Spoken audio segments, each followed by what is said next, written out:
Hello, and welcome to Trust Your Sacred Feminine Flow. I'm your host, Joni Advent Maher, mystic, spiritual midwife, and visionary leadership guide. It's my great pleasure to share inspiring and intimate conversations and emerging wisdom gathered from our collective feminine journey of awakening. My guests are revolutionary women at the cutting edge of both personal and global transformation. I invite you to join us in claiming our sovereignty, changing the world, and flourishing no matter what. Welcome to Trust Your Sacred Feminine Flow. I have a very special interview that actually has brought me out of semi-retirement this year. I was so excited and delighted at the opportunity to speak with friend and soul sister and sea sister, Lucy H. Pearce. Welcome, Lucy. I am so honored to bring you out of semi-retirement. Yeah, so let me tell our listeners what you're all about these days. So Lucy H. Pearce is driven by a need to create, to connect, and inspire. She is a best-selling author, a vibrant artist, a respected publisher and editor, and her work focuses on self-knowledge and healing through creativity, archetypes, and cyclical living. She gives voice to the soul, the spiritual, the liminal, the darkness and discomfort, and the magical in the midst of the mundane. Often described as raw, authentic, and life-changing, her work encourages authentic paths to self-expression and is celebrated particularly by highly sensitive and neurodivergent women. I'm a yes to that. Her award-winning books include Burning Woman, Creatrix, She Who Makes, Moontime, Medicine Woman, and her most recent book, She of the Sea. Lucy is the founder of Womancraft Publishing and the mother of 3. She lives on the south coast of Ireland. Welcome, Lucy. Thank you. So we are here today to dive into She of the Sea. And I have to say, this is the book I've been waiting for my entire life, I would say. Oh, I'm so pleased. Thank you. And I recall, because this is actually our third interview, this is our third conversation. And I recall as you were preparing to put this book out into the world that it was, we'll say, creating some seismic activity in your inner being. Yep. Yeah. It was a hard one to birth. So for me, the very hardest was Burning Woman.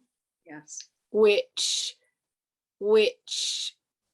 I can see now, because that's the book of mine that has touched the most people, has reached the most people, and it took the most courage to birth. And that was 5 years ago. And I then went on to Medicine Woman, which was actually supposed to be part of Burning Woman. And I was like, no, this is too big. And then Medicine Woman, again, kind of, there was this thing that was kind of starting to emerge in Medicine Woman and Creatrix, the next one. And I was like, okay, this is a different thing still. And each one kind of requires a lot of courage to even face what the material might be. Because when I usually start with the idea of a title. It's kind of, I don't want this to sound arrogant, but I love my book titles. Like, they really speak to me as a person. Like, I would pick them up off a shelf, and every time I hear them, I'm like, yeah, that really means something to me. So finding the title is really important. And so She of the Sea, it was always going to be about the sea. It was almost something like the Sea Priestess, something around the Sea Priestess, but there were a couple then that came out, because it took 4.5 years to write, a couple that came out in the meantime, and I was like, no, they've nabbed the title. So it kind of, it took a lot. So after Burning Woman, I thought I've probably burned through a lot of that fear around putting my voice out there, being seen for who I am, all of that. I thought, that was the one that did it. But no, She of the Sea has uncovered even deeper depths of the absolute terror in me about sharing my voice, sharing what I truly think and believe, discovering what I truly think and believe. And so it's a lot of it is kind of biographical. It's about my own relationship with the sea. And then I invited 30 different women and non-binary people to contribute what the sea means to them. So it wasn't just my story, because I was hearing again and again just how powerful on every level, like metaphorical as well as physical, the sea is for women, especially people in general. And how often people are called to it when they are healing, when they are in grief, when they are feeling overwhelmed, far more even than any other sort of nature. So I was really trying to explore kind of what is that for myself, as well as asking other women and non-binary individuals, like, what is it for you that really, one, calls you, and two, heals you? And healing not meaning like taking everything away, but allowing us to engage in some way with the dark, fluid, messy insides that often we can't touch. And so when I say yes to a journey like that, I have to do the whole flipping thing. All this stuff I might have been avoiding the rest of my life, suddenly I've got to live through that. And so for me, there was a big piece on my own neurodivergence. I was diagnosed as autistic during the process of Medicine Woman. And so this was a real diving into how has the sea kind of helped and supported me in my discovery of myself. And then there's a big bit about the oceanic, in terms of it's a term Freud used when he was describing what is at the root of religion. And it's this oceanic, this calling to God and to magic and to goddess and to the sacred, which I've always been seeking after personally, but I find it really hard to talk about. It's been very, very private to me. I guess in a way, for some people, sex might be that private. For me, God and magic really is. And so I really struggled putting that out there. I really, really struggled with whether I was going to be taken seriously, both because I was really exposing myself as autistic, really giving you a view of what it looks like, what it feels like to be autistic, as well as the God magic piece. And I went through it literally the week it went out to all the pre-order customers. I went through it and I tried to take those bits out again, because it felt so unsafe to me to have that there out that I could be judged on. And so I had months worth of migraines, like 15 migraines a month for 3 months. In the process leading up to the publication, we pulled the publication forward just so that I could get through that migraine thing, because I was literally in bed just in agony for months. It was horrific. Wow. And how has it been in the aftermath? It's been 3 or 4 months now. Again, it's taken about that long to settle my system. So the whole way, so it came out in July, and the whole way through the summer, like, my system was just fried from that degree of stress and anxiety and worry. And partly that's because you know, I write a lot about our local area and my connection to the local area, and yet this feeling of not belonging here because I live in Ireland, and I am Irish, but I don't sound Irish and I haven't lived here all my life. And so there was that feeling of being judged by people I know in real life who might not know me very well. And this might be kind of like, they know about me, they kind of have seen me on the street, and suddenly they know like inner thoughts. There I am writing about sex, about suicidal ideation, about, you know, emotional highs and lows, like everything. And people, real life people who I see in the supermarket can be, you know, knowing all that about me. And that's what I find hardest as an author is I love to dive deep, and it's vital for me to dive deep, but then it makes just everyday life trickier. And how have you been received? Has life been mirroring back to you appreciation, or have you had any awkward? Yes. No, you know what I've learned, and I have to learn it again and again and again, is I'm not the center of the world. No one's really thinking about me that much. And you know what? It's grand. It just doesn't feel like it in the lead up to it and in the aftermath. But, you know, no one's going to say to my face, oh, you weirdo. You know, they might be saying it behind my back, but, you know, they might be saying it behind my back anyway. So it's just me, it's my nervous system that I have to then calm down. And then I got sick a lot after that, you know, bug after bug, because I was fried from it.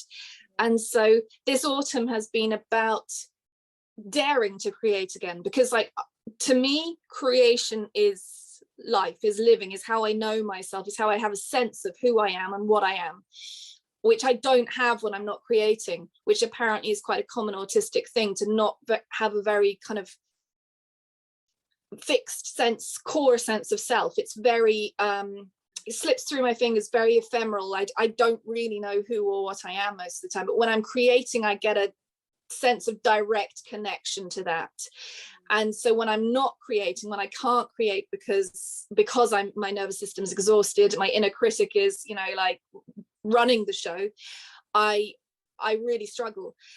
So this autumn has been about reconnecting with that creativity, having the courage to risk it again, because, you know, there's that knowledge when you've fried your system through putting something out there, you don't really want to go there again, and yet you need to stay healthy. So it's a really tricky dynamic. Wow. Well, I do want to say to you, just in terms of my opening comment, is that you were able to articulate and put words to a facet of my inner life related to the sacred and the oceanic in particular, that that I have felt like I've walked around with three heads, so to speak, and to be odd in some way, but to know there's someone else in the world, and I know there's more than just you and I. And that's the bit, that I wanted to take out, that bit that I couldn't bear being in. That's the bit that everybody has said, including my own father, has said, Lucy, that you have given words to something I've never been able to say, but I feel that so deeply, and I am so grateful to you for saying that. And so that means the world, because that was the hardest bit to say, yet that was the bit that needed saying. Maybe everything else was just a vehicle for that sense of connection and words that we can share. Yeah, but it doesn't make it easy. No. So I want to honor your excuse me, bravery and willingness. Thank you. Yeah, I mean, truly bravery and willingness. And that has been really a facet or a thread that's run through my whole experience of knowing you, because the first time we spoke, it was after you published Burning Woman. Mm. And we talked a little bit about your Womancraft journey and just your journey of going out on that leading edge of faith and creativity and forging new territory for all of us, I would say, as women, but collectively as well, because for us as women, in my opinion, to reclaim these essential and sacred aspects of ourself impacts everyone. That's so lovely to hear, because that's why I do it. And yet I have to only do it for myself in the moment that I'm doing it, because that is the impetus. But like, the reason I share the work is for that hope that it will reach bigger and do bigger. But like, it's like the leading edge is the only place that I'm happy being, because it's where I need to be, and yet it's the hardest place to be. I just want to be like cozied up and hidden and invisible and secret. So it's just such a, you know, backwards and forwards constantly between that longing for invisibility, needing to be at the leading edge, you know, needing for everything to be safe, needing to be questioning everything, just backwards and forwards. Yes, yes. So like the sea. Exactly. And I wanted to just name a little bit that this book contains, it is like so many facets, like the color blue, emotions and transformation and shape-shifting and information about our evolution and about our relationship as women with the sea. There are so many treasures. It was like a treasure hunt. Every, you know, each page was so cool. So how do you even bring that together? How did you do your research? What was the journey for you? One step away from insanity most of the time. I mean, I remember telling my dear friend Lee, who works with us at Womancraft, and I remember, you know, first I have to write quite a lot by myself and kind of really get a sense of where it's going, and then I can tell people what it's about. Mm-hmm. And she said, "How's the writing going?" And I said, "Fine." And she said, "So, you know, tell me more." And it literally took me about 40 minutes to explain to her what the book was about, because it covers so much ground, right? It's like, it's so hard. If somebody hasn't read it, they say, "What's the book about, Lucy?" I mean, it's about the sea. That's the easy thing. It's about the sea, and it's about women and women's relationship to the sea. That's easy. But then we get into that kind of, what's it really about?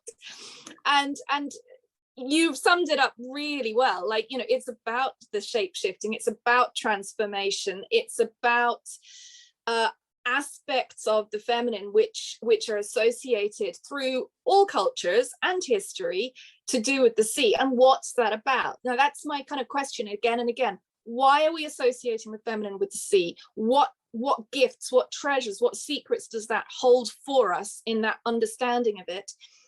And yeah, just what is the call of the sea? Again and again, that's what I was coming back to. So what is it? Where is it?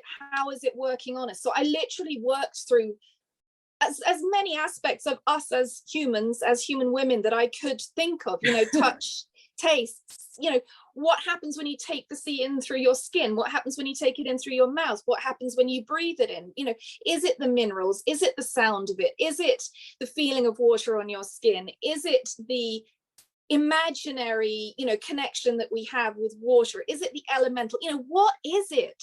So there's a lot that we have to kind of unpack when you ask that bigger question. And so we have to go back to, you know, what is it in terms of us as a species? Like, what is it that calls us to the sea? Because it's not just individuals, and it's not just at this point in history. You know, it is something really primal. So I'm looking at every primal element of ourselves, really, to see. And it's not just one piece, obviously, but when you know a lot of the pieces and how they go together, it kind of, you know, you can start to weave a tapestry and an understanding of why all these aspects matter. And then if you aren't able to access the sea, or you haven't been in a while but you've felt the call, you might understand, oh, well, you know, if I can take in the minerals by taking a supplement, if I can listen to the sounds on Spotify, if I can surround myself with blue, you know, then I can be getting some of what the sea gives us, not everything, but some of it. And that's what I really wanted to give people, because I heard a lot of women saying, you know, I love the sea, but I live, you know, a day's journey from the sea. I can't get there very often. So I really wanted to gift women the sea in a book, you know, as much as I possibly could, and to give them that experience of all of the different aspects. So I've arranged it like a trip to the sea. So first of all, we drive down to the sea, and then we get out of the car and we go for a walk along the shore, and we start picking things up and discovering things on the shoreline. Then we just discover the plants on the shoreline. Then we dip our toes in the water, and gradually we get deeper and deeper into the water. So that enables me to bring in more and more different aspects, but it's organized like a physical journey to the sea, which I find really important. All my books I structure that way as much as possible, so that you get the energetic experience of whatever that experience is. Like the first book, I really learned to do it with, no, actually I did it with my very first, The Rainbow Way, which is to do with a labyrinth, and I take you in and out of the labyrinth. It sounds so simple. It requires me having done all the research, got all the material there, banging my head against the wall. How am I going to organize this? And then my brain goes, oh yeah, Lucy, you've got to do the energetic journey. And it's like, oh, okay.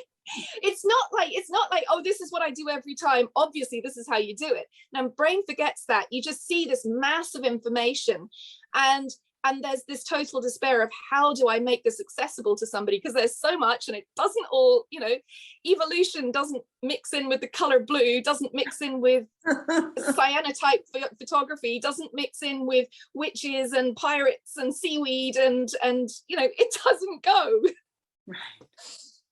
Right. But yeah, that's how I do it. Yeah, you found a way to do it. And it takes a huge amount out of me. And I had to start taking medication 3 years ago, and my ability to sort that amount of information has definitely been impacted. I find it much harder than I used to with my earlier books to hold that amount of information and weave it. So I have said to myself and to the world that I'm not going to do that to myself anymore. Now, I'm working on the next book, and you know, it's getting a little complicated, but I'm trying to keep it simpler for myself because it is hard. Yes. Do you want to give us even a little clue what the next book is about? It's on my Instagram at the moment. I shared something today. So it's called Crow Moon. And with my books, you'll start to recognize that I do a thing of dropping little hints at the end of one book as to what the next one's going to be. So you'll see that as you go back. I think Burning Woman's the first one I did it. So I leave breadcrumbs for where we're going, because always, you know, when you're reading the book, I finished that several months before, and I've been working on that for several years before. So I'm starting on the next project before you get She of the Sea in your hands. I've already started on the next one. So I know where my journey is going. I know which images are calling me. So Crow Moon is it. And as you can see with She of the Sea, I'm starting to go down a more word and image route. I started that with Creatrix. It's really powerful to me, this connection between moving backwards and forwards between word and image, image and word. I've always done it in my language. I love metaphor. I love that exploration of form with words, of energy with words. But I really feel like it's an important next step for me, because that is how my own work is going more and more. So I just got myself a new iPad, and I'm really loving being able to have more creative control over fitting the words and images together. Because obviously when I'm working on Microsoft Word with the words, you can't really do much around image work. So I'm really enjoying that connection of the two of them myself, because previously I've had to do the images by hand, hand them over to my husband with text, and then he does all the kind of the on-screen blending them together stuff. I know where they have to go, but then he has to actually do it. Whereas this way, I can do the alchemy between them more myself, which really, Wow. It feels really potent for me. There is some sort of, alchemy, magic, transformational, creative power that goes on in that space between the word and the image, and how they interact with each other and how they create each other, so that I'm literally writing words and then creating an image and then writing more words. And I'm really excited about that. So we shall see how it comes out in book form, but that's where I'm at with the journey for it. Yes, and I wanted to ask you, because I love the cover of your book. Is that your work, your creative work? That's mine. That is made with alcohol inks, which I'd had a longing to use for several years and hadn't had the courage to. For me, it takes a lot of courage to try new things. And for me, I needed to capture that blue intensity of blue. And so I played with page after page, playing with these inks, figuring out how you can really get that sense of like sea spray on it, as well as the intensity of blue. And it was heaven to do. So again, I'm moving towards doing the artwork for my own covers now too, because that took courage too. I don't want to have lame art, and one's own art always feels a little lamer than other people's. So it's something that people have asked me to do, and I resisted. I've got 3 books now with my own cover art, but I'm going to do it from now on. Beautiful. Yeah, it's incredible. So for those who don't know the book, and it will be posted, but there's the cover right there. It's amazing. I would grab that book off a shelf if I saw it. And to me, that's how I always judge our book covers for Womancraft and my own books, is would I grab it? Does it like speak to the energetic of the book? It doesn't have to be representational of, all the themes and stuff, but it has to have that energetic pull that whatever the book is about, it has that same feeling that it makes in my body. And that does for me. It does it for me as well, as you can see. Like blue is a passion of mine. So while we're at a pause point, I wanted to just let our listeners know that you have made a generous offer to share one free copy of your book to one of our lucky listeners. And so I wanted to let them know that in order to be eligible to win that free copy of Lucy's book, we are inviting you to just share about this episode, either on Instagram or Facebook, and just to tag me. And then on the solstice, the winter solstice, which is 2 weeks from when this comes out, we'll be choosing the lucky winner. And then Lucy and Womancraft will be sending you a copy of the book. A signed copy with an exclusive bookmark with the She of the Sea blessing on the back of it, which I adore, that blessing. I don't tend to write much rhyming poetry. All of my books have poetry in. I don't tend to do much rhyming, but that just came through me. It's a very much in the style, the feel of John O'Donoghue's Celtic blessings. It came out just like that, and it just, there was about 3 or 4 words I switched, but it was incredible just to experience that just coming out.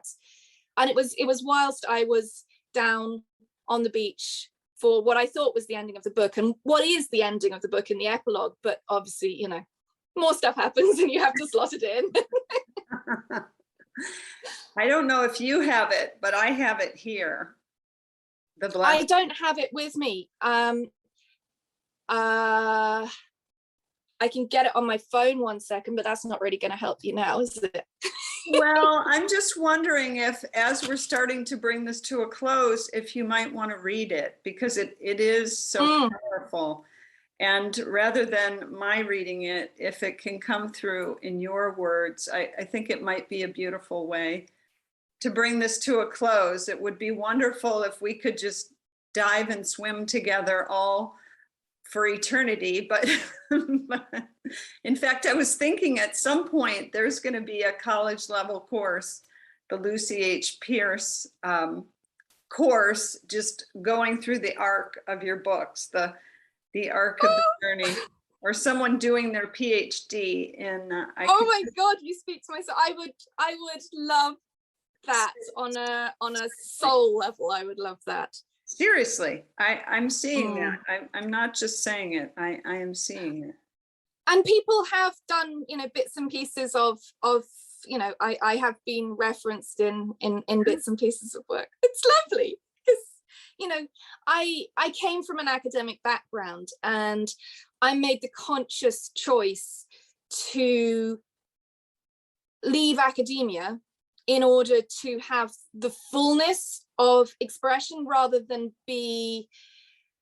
have to speak in academic speak and only speak to a small audience. I really wanted to take what I had learned in academia, in history of ideas, and bring that through in a lived sense, rather than just more head stuff, more theory, more, for me, that's what matters. Is like, humanity has come up with so many wonderful ideas, but a lot of them are stuck in the ivory tower, and only for people who have got very high educations, lots of money. And I really want to, as much as I can, liberate as many ideas as I can, stir up all the ideas that aren't supposed to go together, the witchy stuff with the academic stuff, with the God stuff, with the art stuff, like sod the boundaries, sod all these kind of things that these barricades that we've put between forms of knowledge and ways of knowing. Kind of, let's do it. Let's actually embody this wisdom of humanity, this great wealth, and find a way to live it out, because it's not going to be much help to us in 100 years if it's still in books and there's no humans, because we're all having to cower from a climate that's gone crazy. Let's live it out. Let's live out this wisdom and see if we can get it working. Yeah. So that's my driving force. So I had to learn how to speak in my own voice again, because I'd been really trained as to how to be an academic, how to speak in an academic voice, never use I. Whereas in Women's Circle, the primary thing is you speak from your I. And so it's how can you bring in that ability to research, that ability to read widely, at the same time as speaking from your lived experience, speaking from your I. Yes. Yes. Yes. Yes. I found it. Yeah. I'm really hoping, this is an old version, so I'm really hoping I haven't edited beyond here. So I'm going to try this. Yay. So this is the She of the Sea blessing. May yours be the sparkle of light on the ocean, the whisper of foam on the sea, the warm sand guiding your feet safely home, a pebble in your pocket from me, some sea glass, a starfish, some driftwood, a whelk, treasures washed up on the shore, a flower, a feather, an urchin, a pearl. Can you do the next line? Because this is different. I've changed this one. It says, keep your eyes open. Open for more. You're going to need to keep going, because I changed the lines. You see, there we go. Sure. So keep your eyes open for more. May you know yourself held in the palm of her hand. Blessed by the waves, wild and free, blown by the wind, anointed with salt, beloved of she of the sea. Thank you for reading that with me. I know, that was perfect. So there we go. You can see that there are edits that happen, the middle bit was edited and the rest was, so there we go. That was nice to see the process. Yes. So thank you for this. Thank you for this deep, short but deep dive into Sheet of the Sea and your own journey. And I did want to say, just related to the academia, I really see you opening up the dimensions of what's possible for ways of learning, ways of being, ways of synergistically co-creating. So thank you. Yeah. It's really important to me that we can try and make connections in as many ways as we can between different fields, different ways of knowing, because I think that's where the magic is, and that's where we've always stayed away from as humans. We've tried to stay safe in our little boxes with our absolute knowledge of certain fields, and know, like, the time now is to move beyond that and to take risks, to have courage to take risks, and know that we might fail sometimes, but know that the magic, the transformation that can happen when we take those risks and make connections is just so vital, is so needed right now. And so what I'm doing in my own life, in my own creative career, is embodying that, is showing how it can be done. And I talk a lot about fear, not so that people feel sorry for me, but just so that you can see, like, it's not easy. Like, it's never easy if you're on the leading edge going into the darkness of the unknown. Like, it is never easy for anybody. So once people know that, then when they feel that themselves, when they're starting to go kind of off piste and they're not quite sure what's happening and where they're going, that's okay. Like, that is the feeling you should be getting. And to trust yourself and to trust that, rather than back off and back away, because the more of us doing that, the more magic can be brought into this world right now, and we need it. Absolutely. Thank you. Thank you so much. Yes, such a delight. And I want to thank you, our listener and watcher, if you're watching us on video. I want to thank you for being with us. And I want to remind you, as always, to trust what your heart knows. Thanks for listening to Trust Your Sacred Feminine Flow. If you enjoyed this episode, please share it with a friend, and be sure to subscribe, rate, and review wherever you get your podcasts. And visit theradianceequation.com to receive your copy of The Radiance Equation, a visionary's guide to coming out of hiding, owning your wisdom, and creating your greatest impact.